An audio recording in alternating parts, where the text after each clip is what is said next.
Coming up on Mountain News this morning, the spotlight is on Kentucky as some experts suggest Governor Beshear should become the presidential nominee. And Senator McConnell was in the mountains to support a bipartisan effort to renew infrastructure. Dedicated to Eastern and Southern Kentucky, this is WYMT Mountain News This Morning.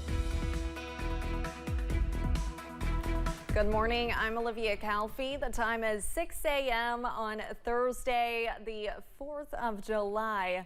Let's go on ahead and send it over to meteorologist Tim Drawbridge to see what our weather is looking like for today. Tim? We're off to a good start out of the gates right now, Olivia. A little damp, a little sultry in terms of warm temperatures in the 70s and dew points almost matching. Yeah, there's a good deal of clouds across the region. There's a little visibility issue as you make your way toward Moorhead. The web camera along I-64 not showing the pea soup thickness that we're getting in on this particular graphic, but nonetheless with some haze and some fog this morning. Those of you running out the door for parade preps and celebrations this morning, please take the extra time. 70s, like I mentioned. Yes, it's almost 77 right now over to London Corbin Airport. So yes, it's going to be one of those typical summertime days with the pinpoint Doppler radar. As we anticipated, a dying line of showers coming through over the last couple of hours. And I think we refired things mid to late morning with the opportunity for some heavier bursts of rain as we head through the afternoon. And one or two of the cells could be on the stronger side with a high of 88. More about the First Alert 7-day forecast as we head through this 6 o'clock hour. Olivia? All right, Tim, thank you. While the White House works to keep elected Democrats in the fold following the rocky debate, the situation has put a national spotlight on Kentucky Governor Andy Beshear. Earlier this week, Beshear said the debate performance was rough, but that he will continue to show his support. Grayson Passamore heard from state lawmakers on both sides of the political spectrum following this national attention. Governor Andy Beshear's name has been thrown around by many as a potential President Biden replacement, should the president choose to end his campaign, drawing even more national attention as Beshear was one of 7 Democratic governors to meet with President Biden in person in D.C. Wednesday night. Do what he's continued to do, seem to be a unifier, basically a good, nice guy on the Democratic side who, if Biden needs to be replaced, is the sort of person that all the factions could at least accept. Now, Beshear was asked about this on Monday. He said as long as Biden remains the candidate, he will support the president. He did add that the mention of his name is flattering. But I think it's a reflection of all the good things going on in Kentucky. Beshear is one of the most popular governors in the U.S. And as Kentucky's Agriculture Commissioner Jonathan Schell, a Republican who supports Donald Trump, points out, Beshear won re-election last year in a state Trump carried in 2020 by over 20 points. If Governor Beshear his name is in the hat for that, I think that he would be a tough opponent coming from a red state, being a blue state Democrat or a red state Democrat elected governor. And it'll just be interesting to watch what the political climate looks like as we move forward. But I'm 100% in for Trump. Senate Minority Caucus Chair Reggie Thomas says he doesn't want Democrats getting ahead of themselves, and he'll support Biden as the Democratic nominee as long as he's in the race. But he says the praise Beshear is receiving is well-deserved. That says a lot about what he's accomplished. So he's done a great job, and Kentuckians are proud of him. They just reelected him, gave him a mandate. So we are proud of the job he's done, and that does deserve national attention. In Lexington, Grayson Passmore, WKYT.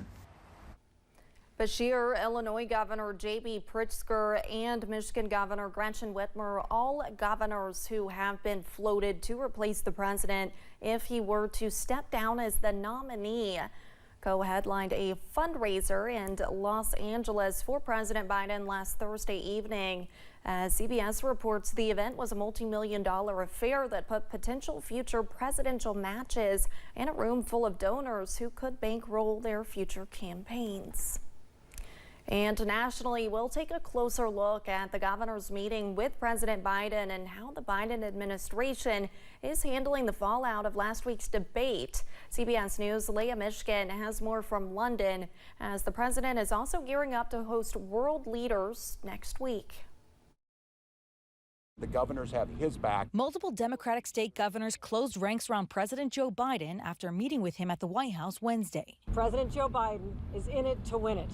And all of us said we pledged our support to him. It comes as the president works to reassure his fellow Democrats of fitness for office after last week's poor debate performance, which he addressed in a radio interview yesterday. I had a bad night. I screwed up. I made a mistake.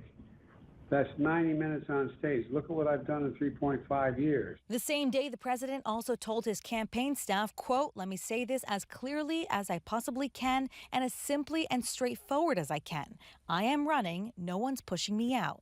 I'm not leaving." But already at least 2 sitting House Democrats from Texas and Arizona have called on Biden to step down. A senior House Democrat tells CBS News that number could grow in the coming days, as a new CBS News poll now shows former President Donald Trump with a slight edge nationwide among battleground state voters. I would prefer to have another choice. I believe that if there's anybody right now that can beat Trump, it's Biden. Tomorrow, President Biden will rally in Wisconsin and sit down for a television interview. Next week, another big test with the president hosting the NATO summit in Washington. Leah Mishkin, CBS News. The White House cannot enforce new anti-discrimination rules for transgender Americans after a ruling from a federal judge. The new rules would stop federal funding from going to health providers and insurers who discriminate against those seeking care on the basis of gender identity or sexual orientation. A judge temporarily blocked the rules, siding with a coalition of 15 states. That includes Kentucky. Attorney General Russell Coleman says the new rules overstep the authority of the Department of Health and Human Services.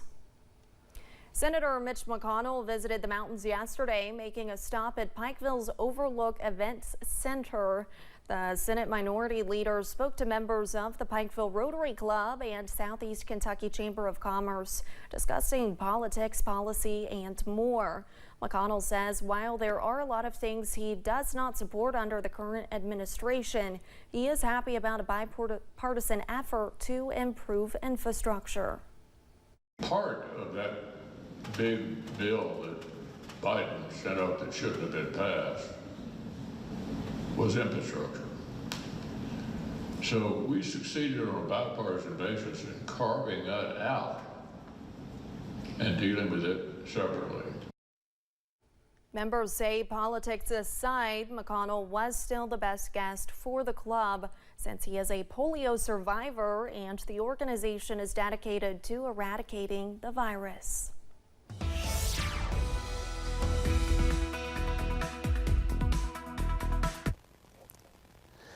Eradicating polio and also a clean water initiative. Got a number of friends in Rotary do great things. In the meantime, it's 75 right now at Ashland, 74. Good morning to you at Irvin, 72 at Harlan, and 70 your way at Wise. The pinpoint Doppler radar, it's not too bad right now, as we have been tracking some showers from the west, losing their punch.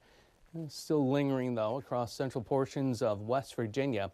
And as we get you ready to get out the door to some parades and celebrations this morning, maybe some memorial services as well, we'll look for scattered showers and maybe a thunderstorm to refire 9, 10 o'clock, especially to the north of Jackson and Hazard.